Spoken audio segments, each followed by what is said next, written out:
We've been travelling across rural Western China for the past 10 days to see the impact that the internet has had on daily life. I'm in the middle of nowhere in rural Qinghai province, over 4,000 metres above sea level. In a place like this, the last thing you think about is finding a good Wi-Fi spot. But we're here to find out how Wi-Fi is making its way over these mountains, bringing education to the kids that live here. As a new strain of coronavirus swept across the nation in late January, much of China went into lockdown, quickly implementing a number of policies to help curtail what would later become known as COVID-19, disrupting the lives of almost 1.4 billion people in the process. In today's episode, we take a look at several aspects of what life is like under COVID-19, methods being used to stop it, and how the country plans to bounce back in such unprecedented times. The virus has shut down factories and offices, closed schools, and prevented business as usual at shops and restaurants. It has even changed the way we enter and leave our homes. Across the country, sub-district offices have been called into action to implement strategies for containing and curbing the virus in local communities. Banners and notices are prominently displayed, reminding people to wear masks and wash their hands frequently. Workers wait to check the entry passes and temperatures of residents returning from work or the shops. And cars are searched on entry to make sure that only those who are registered are entering the compound. I'm in Shipai Township in Hubei province, a township famous for its tofu.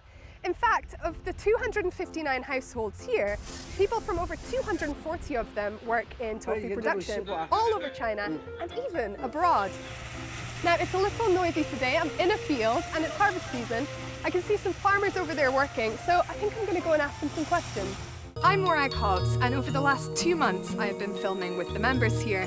They've let me into their lives, sharing their stories and the challenges they've faced. And in today's episode, we'll take a look at just why this gym is so important to them.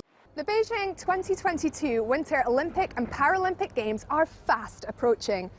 At the 100-day countdown of the opening ceremony, the Beijing Organising Committee unveiled the design of the medals which would be awarded during the Games. The medals this year are called Tongshin, meaning together as one. The designers are the teachers and students here at the China Central Academy of Fine Arts.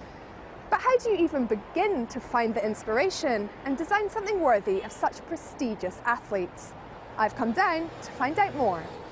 As the outbreak slows in China, companies around the country are headed back to work, and Starbucks is no exception.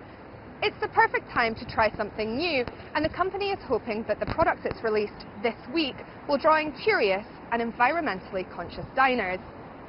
The menu launch, which coincided with this year's Earth Day, features 3 dishes using Beyond Meat's plant-based beef alternative, as well as 2 using Omnipork's plant-based pork. This morning we're joined by Guy Xiaosong, who is the curator and creative director of the Believe in the Future concerts, as well as a renowned musician, and also the chairman of Alibaba Entertainment Strategic Committee. Welcome, Guy. Thank you so much for joining us this morning. Thank you so much for having me.